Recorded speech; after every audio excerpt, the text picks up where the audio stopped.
Good morning to all of you. Now, today will be start about the chapters of mathematics.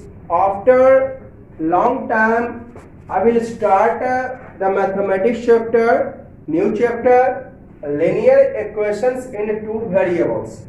Very important in this session. This chapter is added. In this session, this chapter is added and very conceptual chapter of mathematics. Okay. So now I come to the point, linear equations in two variables. Mathematics chapter after very long time, no problem. Okay, linear equation two variables chapter, very important. Now, so linear equation in two variables, first of all understand some point, constant, variable, algebraic expression, polynomial and also equation. So these points also have been discussing the chapters of polynomial. मैंने आपको polynomial के chapter में ये constant, variable, algebraic expression, polynomial सब मैंने बता दिया है. कांस्टेंट क्या हुआ कि जिसका वैल्यू फिक्स होता है, जैसे देखिए कभी वैल्यू नहीं चेंज होगा. तो ये सब मैंने आपको पॉलिनोमियल में भी बताया. थोड़ा सा मैं आपको रिवाइज कर देता हूँ, ठीक है. पॉलिनोमियल चैप्टर में मैंने इसको डिटेल में बता दिया है, थोड़ा मैं इसको केवल बता दिया. देखिए 2 है तो ऑलवेज 2 रहेगा, -2.3 है तो ऑलवेज 2.3 रहेगा, कभी बदलेगा नहीं है. तो ये हो गया कांस्टेंट. और वेरिएबल जो बदलने वाला x y z, देखिए मैंने एग्जांपल देखे, कभी x का वैल्यू 2 तो 3, कभी 4, कभी 1, 3/5, कभी -3/5. तो x का वैल्यू यहाँ पर फिक्स नहीं है. तो ये हो गया आपका क्या, वेरिएबल. ठीक है. अब अलजेब्रिक एक्सप्रेशन देखिए, है ना. Algebraic expression combination of constant, variable. Constant और वेरिएबल का कॉम्बिनेशन, मतलब मिला जुला. कांस्टेंट और वेरिएबल मिला जुला हो with fundamental sign, plus minus into and divide.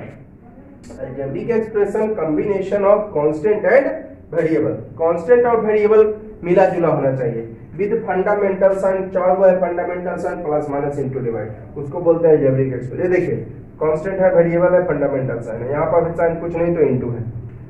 ये देखिए वेरिएबल है, कांस्टेंट है, साइन है, कांस्टेंट है, वेरिएबल, यहाँ पर साइन कुछ नहीं तो इनटू. ये हो गया आपका अलजेब्रिक आपका एक्सप्रेशन. अब देखिए polynomial.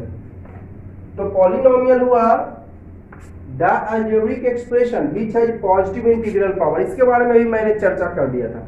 Positive integral power of variable, ध्यान रहे, positive integral power of variable, ना कि कांस्टेंट. कांस्टेंट से मतलब हमको नहीं है, हमको पॉजिटिव इंटीग्रल पावर वेरिएबल का होना चाहिए, बस. उसको बोलते हैं पॉलिनोमियल. फिर से देखें, the algebraic expression which has positive integral power. कैसा इंटीग्रल पावर? पॉजिटिव. किसका? वेरिएबल का. जैसे देखिए यहाँ पर देखिए वेरिएबल का पावर, साइन कुछ नहीं तो प्लस है. यहाँ पर वेरिएबल का पावर 2 है, साइन कुछ नहीं तो प्लस है, +2, यहाँ पर +1, यहाँ पे देखिए पावर +4, यहाँ पर देखिए ये पावर माइनस दे दिए हैं, पावर माइनस. ये किसका पावर है? कांस्टेंट का. तो कांस्टेंट का पावर आप मत देखिए, कांस्टेंट का पावर आप मत देखिए, आप पावर देखिए किसका? वेरिएबल का. यहाँ पर माइनस पावर है लेकिन क्या चीज का? कांस्टेंट का. यहाँ पर माइनस पावर है लेकिन क्या चीज का? तो ये हो गया पॉलिनोमियल. ये सब मैंने डिस्कस कर दिया था अभी, है ना. अब इक्वेशन क्या होता है कि इसमें इक्वल ऐड कर दीजिए, इसमें आप इक्वल ऐड कर दीजिए, तब ये हो जाएगा आपका इक्वेशन. ठीक है. टाइप्स ऑफ पॉलिनोमियल भी मैंने आपको बताया था, on the basis of term, on the basis of ये डिग्री, है ना. टर्म बेसिस पे मैंने बताया था आप लोगों को मोनोमियल, बाइनोमियल, ट्राइनोमियल, क्वाड्रिनोमियल, है ना, इस तरह से. और डिग्री बेसिस पे बताया था linear polynomial, quadratic polynomial, cubic polynomial, by quadratic polynomial. इसके बाद भी है ना पॉलिनोमियल इन 5 डिग्री. डिग्री क्या हुआ? Maximum power of variable. जैसे मैं पूछूं इसमें डिग्री क्या हुआ, तो मैक्सिमम पावर कितना इसमें? 3, तो डिग्री 3 हो गया. इसमें डिग्री 4 हो जाएगा, इसमें भी डिग्री 4, इसमें डिग्री 3, और इसमें डिग्री पूछे तो यहाँ पर देखिए मैक्सिमम पावर ऑफ वेरिएबल. ये देखिए -3 है पावर किसका? वेरिएबल का. डिग्री मैंने बताया पॉलिनोमियल का, अगर दिक्कत हो तो पॉलिनोमियल का तो 1-2 वीडियो शुरू वाला देख लीजिएगा आप लोग. ठीक है. तो पॉलिनोमियल में मैंने इसकी चर्चा कर दी है पॉलिनोमियल चैप्टर में. यहाँ पर डिग्री 3, यहाँ पर डिग्री देखिए 1 है. इसको मत देखिए, मैं बार बार बोल रहा हूँ डिग्री क्या है, मैक्सिमम पावर ऑफ वेरिएबल, ना कि कांस्टेंट, ठीक है। तो यहाँ पर डिग्री 1, यहाँ पर डिग्री 2, ठीक है। यहाँ पर डिग्री कौन सी कहेगा 11, यहाँ पर कांस्टेंट डिग्री को मतलब है पावर ऑफ वेरिएबल से, ना कि पावर ऑफ कांस्टेंट से। तो पावर ऑफ वेरिएबल यहाँ पे क्या है, अगर बाई चांस यहाँ पर ये रहता तो क्या कहेगा डिग्री 11। मैं बार बार बोल रहा हूँ डिग्री जो है मैक्सिमम पावर ऑफ वेरिएबल, ना कि कांस्टेंट। तो वेरिएबल का पावर यहाँ पे क्या है, वेरिएबल का पावर मैक्सिमम 2 है ना जी, ये तो कांस्टेंट का पावर है, ठीक है। कोई दिक्कत, चलिए माइनस का लगाया हुआ लगा देता हूँ, है ना। तो यहाँ पर देखिए पॉलिनोमियल को भी मतलब है किसके पावर से, वेरिएबल के पावर से, कांस्टेंट के पावर से मतलब नहीं है। पॉलिनोमियल कहता है कि इंटीग्रल पावर होना चाहिए वेरिएबल का, तो यहाँ पर वेरिएबल का पावर है ये प्लस, पॉजिटिव इंटीग्रल पावर होना चाहिए, है ना। यहाँ पे जो पावर है माइनस, वो किसका है, कांस्टेंट का। तो कांस्टेंट का पावर मत देखिए ना डिग्री में, ना ही पॉलिनोमियल के एग्जांपल में, ठीक है। तो देखिएगा आपका general form of pair of linear equation. हाँ चलिए इधर देख लेते हैं इक्वेशन क्या है। इक्वेशन क्या है कि इक्वल लगा दीजिए, इक्वेशन बन गया। पॉलिनोमियल विद इक्वल, देखिए इक्वल लगा दिए, इक्वेशन बन गया, इक्वल लगा दिए, है ना। यहाँ पर थोड़ा सा छूट गया है, इक्वल लगा दिए तो इक्वेशन बन गया। अब इक्वल 0 हो या कुछ भी हो उससे मतलब नहीं है, ठीक है। इक्वल लगा दिए तो बन गया इक्वेशन, ठीक है। अब देखिए लीनियर इक्वेशन पढ़ना क्या आपको, लीनियर इक्वेशन इन 2 वेरिएबल ना पढ़ना आपको है, लीनियर इक्वेशन इन 2 वेरिएबल्स। तो वह लीनियर, पहले तो समझ लीजिए लीनियर इक्वेशन क्या है। The equation which has degree 1, मैंने बताया था आपको डिग्री बेसिस पे पॉलिनोमियल का टाइप्स में कि लीनियर हो गया, क्वाड्रेटिक हो गया, क्यूबिक हो गया, है ना, बाई क्वाड्रेटिक हो गया, उसमें इक्वल लगा दीजिए बन गया इक्वेशन। तो linear equation, the equation which has degree 1, degree means maximum power of variable. देखिए यहाँ पर मैक्सिमम पावर ऑफ वेरिएबल 1 है ना।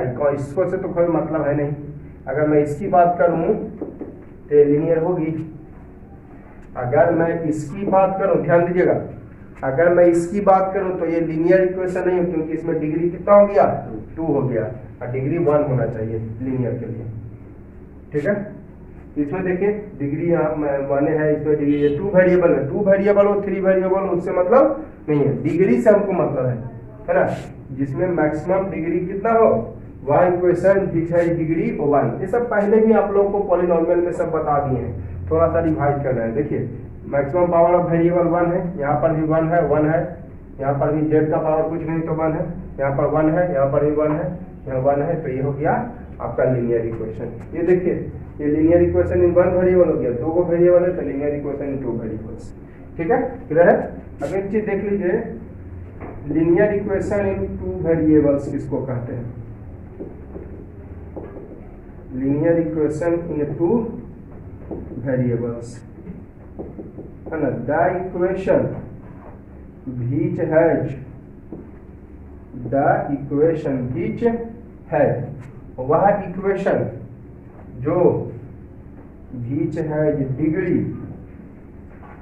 ठीक है, which has 2 variables, the linear equation, है ना। यहाँ पर जो the equation which has degree 1, degree linear मतलब हो गया डिग्री 1 एंड 2 वेरिएबल्स, और कितने वेरिएबल्स हो, is called linear equation in 2 variables, linear equation in 2 variables, ठीक है। क्लियर हो गया आपको लोगों को,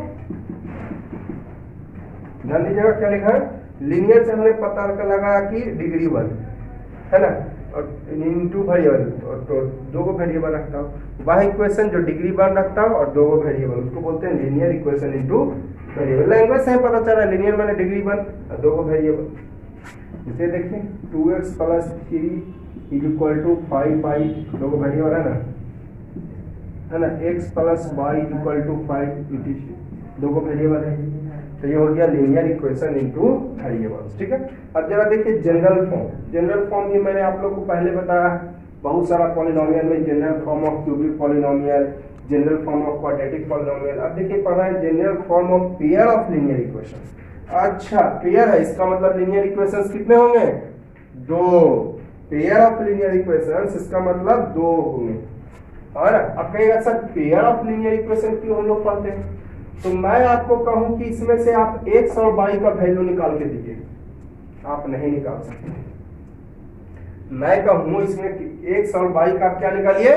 वैल्यू। तो आप ऐसे नहीं निकाल सकते हो, ऐसे तो भाई x का वैल्यू रखते जाओ, y का वैल्यू निकलते जाएगा, x का वैल्यू रखते जाओ, y का वैल्यू निकल जाए, ऐसे तो अनलिमिटेड हो जाएगा। लेकिन accurate value of x and accurate value of y मैं इससे कहूं आप नहीं निकाल सकते हैं। लेकिन अब मैं कह दूं कि x और y का दो इक्वेशन हो गया, इक्वेशन फर्स्ट, इक्वेशन सेकंड, क्या वो इक्वेशन हो गया? दो इक्वेशन। अब आप इससे वैल्यू निकाल सकते हैं, इसलिए हम लोग पेयर ऑफ लीनियर इक्वेशंस पढ़ते हैं। मैं कहूं आपको इससे x केवल मैं बोलूं ये वाला, इससे हम कहेंगे x और y का वैल्यू निकालिए, केवल ये वाला, इसको हटा देंगे, कहेंगे x और y का वैल्यू निकालिए, तो आप नहीं निकाल सकते हो, है ना। दो वेरिएबल है ना यहाँ पर जी, तो दो इक्वेशन होना चाहिए तभी आप वैल्यू निकाल सकते हो। ध्यान में रखिएगा कितने वेरिएबल्स है इसमें? दो वेरिएबल दिख रहा है ना। देखिए छोटी छोटी बातों पर भी आप लोग केयर कीजिए, आगे आपको भविष्य में कॉम्पिटिटिव एग्जामिनेशन क्रैक करने में बहुत सुविधा होगी। यहाँ पर देखिए क्या वो वेरिएबल दिख रहा है आपको? दो वेरिएबल। तो दोनों वेरिएबल को एक्यूरेट वैल्यू चाहते हैं तो दो इक्वेशन चाहिए ही चाहिए। अब मैं यहाँ पर रख दूं 5x माइनस 5, चलो 5x रखता हूँ, यहाँ पर कर देता हूँ -3y प्लस 8 इक्वल टू 0। अब मैं कहूँ x और y का वैल्यू निकालिए, तब आप निकाल सकते हैं। ये हो गया इक्वेशन यहाँ पर फर्स्ट, ये इक्वेशन सेकंड, ये यहाँ पर इक्वेशन फर्स्ट, ये यहाँ पर इक्वेशन सेकंड। ठीक है, इसलिए हम पेयर ऑफ लीनियर इक्वेशन पढ़ते हैं, क्योंकि अकेले केवल मैं अभी बोलूं x का वैल्यू निकाल के दीजिए तो आप नहीं निकाल दे सकते हैं, लेकिन अब मैं कहूँ x का वैल्यू निकालिए तो निकाल सकते हैं, क्योंकि आपका क्या वो इक्वेशन हो गया? दो। इसलिए हम लोग पेयर ऑफ लीनियर इक्वेशन पढ़ते हैं। दो वेरिएबल तो दो इक्वेशन, तभी आप वैल्यू निकाल सकते हैं। दो वेरिएबल तो दो इक्वेशन, तभी आप वैल्यू निकाल सकते हैं। तो देखिए general form of pair of linear equation in two variable पढ़ रहे हैं। ठीक है, लीनियर इक्वेशन कैसे होता है? General form ax plus by plus c equal to 0, है ना। दो को वेरिएबल आ गया, एगो x और एगो y, दो वेरिएबल आ गए ना जी, x और y, है ना। ये क्या कोएफिशिएंट है? कोएफिशिएंट मैंने बताया था मल्टीप्लाई वाला कोएफिशिएंट, मैंने आप लोगों को पहले ही बता दिया, पॉलिनोमियल में ही मल्टीप्लाई में आने वाला। तो x के मल्टीप्लाई में x, यानी x का कोएफिशिएंट है, y का कोएफिशिएंट b, 1 का कोएफिशिएंट c। ठीक है, तो ये आपको पॉलिनोमियल मैंने बताया था। तो देखिए यहाँ पर, अब यहाँ पर दो इक्वेशन है जी, तो इसलिए एगो में 1 1 लगा के लिख दिए, एगो में 2 2 लगा के। 1 1 लगा दिए यानी पहला इक्वेशन का है ये, 2 लगा दिए यानी दूसरा इक्वेशन का। ठीक है, एक बार फिर से जनरल फॉर्म पढ़ रहे हैं। जनरल फॉर्म मैंने व्यापक फॉर्म सबके लिए लीनियर इक्वेशन इन टू वेरिएबल, तो दो वेरिएबल है ये। ऐसे जनरल फॉर्म होता है केवल लीनियर इक्वेशन का ये, लेकिन यहाँ पे पेयर है तो एगो में 1 लगा दिए, एगो में 2 लगा के लिख दिए। क्लियर है? चलिए अब मैं इसमें पूछूं आपको a1 बताइए, a1 क्या हो जाएगा? तो a1 पूछ रहा है यानी पहला वाला। अब a किसके लिए किए? x के लिए। तो a1 x का कोएफिशिएंट पहला इक्वेशन का 2, b1 3 और c1 1 हो गया। a2 की बात कर दूं, दूसरा इक्वेशन का x का वाला 3, b2 -2, देखिए साइन के साथ बोलना है, साइन के साथ -2। ठीक है, थोड़ा सा लगता है एडजस्ट करना पड़ेगा हमको, है ना। देखिए थोड़ा सा इधर करके लिखता हूँ। a1 की बात करूं, a1 कितना हो गया? पहला इक्वेशन वाला तो 3, सॉरी 2, और b1 की बात करूं तो 3 और c1 ये हुआ 1, और a2 की बात करूं तो a2 दूसरा इक्वेशन वाला, a2 आपका क्या दूसरा इक्वेशन वाला कितना हो गया? a2 दूसरा इक्वेशन वाला -2। a यूज हुआ है किसके लिए? x के लिए, b यूज हुआ है y के लिए। तो यहाँ पर a2 की बात कर रहे हैं ना, a2 क्या हो जाएगा? 3 और b2 क्या हो जाएगा? और C2 क्या हो जाएगा 8। क्लियर? चलिए एक और एग्जांपल मैंने दिया है, उससे समझिए आप लोग। यहाँ पर मैं बात करूँ A1, इसमें बीच बीच नहीं लगेगा, थोड़ा सा जगह नहीं था इसलिए एडजस्ट कर दिए। A1 देखिएगा, A1 की मैं बात करूँ आपको, A1, B1 और C1, A2, B2, C2 इस तरह से। तो A1 मतलब समझ जाइए A1, B1, C1 यानी पहला इक्वेशन के बारे में कहना। A1, B1, C1 यानी पहला इक्वेशन के बारे में कहना। इसी से हमको पता चलता है कि इसका वैल्यू निकलेगा या नहीं निकलेगा, क्योंकि मैं आगे बताऊंगा। ठीक है, तो A1 हो गया, A किसके लिए, X के लिए, तो इसका कोफिशिएंट -2 हो जाएगा। B1 Y का कोफिशिएंट 3, C1 हो जाएगा 2। आपको A2 की बात करूं, X का कोफिशिएंट 5, B2 की बात करूं -3 और C2 की बात करूं तो 8। ठीक है, इस तरह से देखिएगा, आपका समझ गए आप लोग।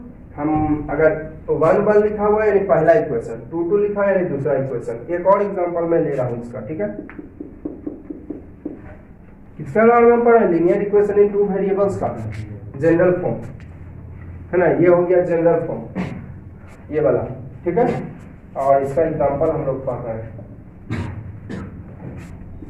5x + 2y + 8 = 0, -3x - 2y - 1 = 0। तो A1 का समय पहला इक्वेशन, A1, B1, C1 ये सब पहला इक्वेशन। ठीक है, तो A1 क्या हो गया बताइए तो, x का कोफिशिएंट। A हो गया x वाला, A किसके लिए यूज किए हैं, x के लिए, B y के लिए, तो 5 हो जाएगा। B1 की बात करूं, पहला इक्वेशन का है y का, C1 8 हो जाएगा।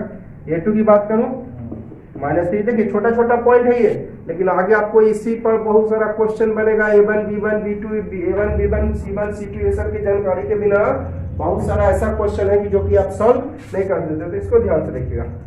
B2 की बात करूं तो -2 और C2 की बात करूं तो -1। ठीक है, तो ये आप लोग समझ गए pair of linear equation in 2 variable का जनरल फॉर्म। सर तो देखिएगा, आप देखिए कंसिस्टेंट और इनकंसिस्टेंट आप समझ लीजिए पहले। कंसिस्टेंट कहते हैं pair of linear equation in 2 variable has 1 और इन्फिनिटी सॉल्यूशन। अगर कोई pair of linear equations in 2 variables है, वो एक या अनेक सॉल्यूशन रखते हैं, उसको बोलते हैं कंसिस्टेंट। और inconsistent pair of linear equation in 2 variables has no solution. और मैंने अभी आपको बताया था कि अगर मैं कहूं इससे एक्यूरेट वैल्यू ऑफ x और y बताइए, आप नहीं बता सकते। लेकिन अब मैं बोलूं कि accurate value of x and y बताइए तो बता सकते हैं, क्योंकि अगर अकेले एक इक्वेशन रहेगा तो आप वैल्यू नहीं बता सकते। 2 इक्वेशन, 2 वेरिएबल है तो 2 इक्वेशन होना चाहिए। क्या वेरिएबल इसमें 1, 2, तो 2 इक्वेशन होगा तभी आप वैल्यू निकाल सकते हो। ध्यान में रखिए, इसलिए हम लोग pair of linear equation in 2 variable पाते हैं। तो अगर एक pair of linear equation in 2 variable है 1 और इन्फिनिटी सॉल्यूशन, या तो एक सॉल्यूशन हो या इन्फिनिटी सॉल्यूशन, तो उसको बोलते हैं कंसिस्टेंट। और inconsistent pair of linear equation in 2 variable has no solution, कोई सॉल्यूशन नहीं रखता है, तो उसको बोलते हैं इनकंसिस्टेंट। ठीक है, अब कैसे कोई सॉल्यूशन नहीं रखेगा, कैसे एक सॉल्यूशन रखेगा, कैसे इन्फिनिटी सॉल्यूशन रखेगा, ये हम अगले वीडियो में देखेंगे। एक सॉल्यूशन कैसे है, ढेर सारा सॉल्यूशन कैसे है, नो सॉल्यूशन कैसे है, इसका चर्चा हम अगले वीडियो में देखेंगे। और A1, A2, B1, B2, C1, C2 के ही आधार पर फैसला होगा कि कंसिस्टेंट है या inconsistent. A1, B1, C1, A2, B2, C2 भी ही फैसला करेगा कंसिस्टेंट है या इनकंसिस्टेंट। अब देखिए 4 मेथड है pair of linear equation in 2 variable को सॉल्व करने के लिए। सॉल्व का मतलब, जैसे मैं कहूं सॉल्व कीजिए, तो सॉल्व का मतलब होता है find the value of x and y। Solve मतलब find the value of x and, तो सॉल्व करना कहने का मतलब x और y का वैल्यू निकालना। सॉल्व करना यानी x और y का वैल्यू निकालना। ठीक है, तो 4 मेथड्स है आपको pair of linear equation in 2 variable solve करने का। एलिमिनेशन, सब्स्टिट्यूशन, ग्राफिकल और क्रॉस मल्टीप्लिकेशन, विलोपन, प्रतिस्थापन, ग्राफी और बीजगणित विधि। ठीक है, 4 मेथड है जिससे आप सॉल्व कर सकते हैं। एलिमिनेशन मेथड, विलोपन विधि, सब्स्टिट्यूशन मेथड, प्रतिस्थापन विधि, ग्राफिकल मेथड, ग्राफीय विधि, क्रॉस मल्टीप्लिकेशन मेथड, बर्ज गुणज विधि, है ना, जो कि हम आपको अगले वीडियो में चर्चा करेंगे कि कैसे जो है चारों मेथड से सॉल्व करेंगे। कल हम एक क्वेश्चन लेंगे, उस क्वेश्चन को चारों मेथड से सॉल्व करेंगे और चारों से एक ही आंसर आएगा। तो अगले वीडियो में हम चर्चा करेंगे। इस वीडियो के लिए इतना ही, और वीडियो जरूर से जरूर आप लोग लाइक कीजिए और चैनल को जरूर सब्सक्राइब कीजिए और शेयर कीजिए।